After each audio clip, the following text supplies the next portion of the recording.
welcome back to my channel, Sera. Hope you are doing well.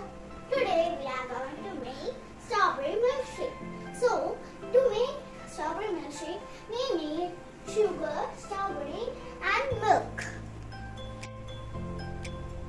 Sugar, strawberry, milk.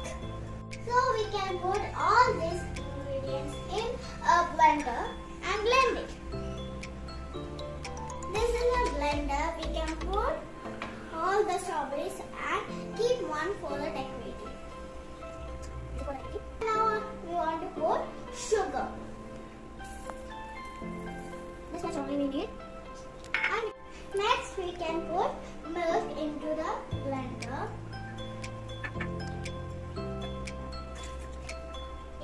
So we can see after blending.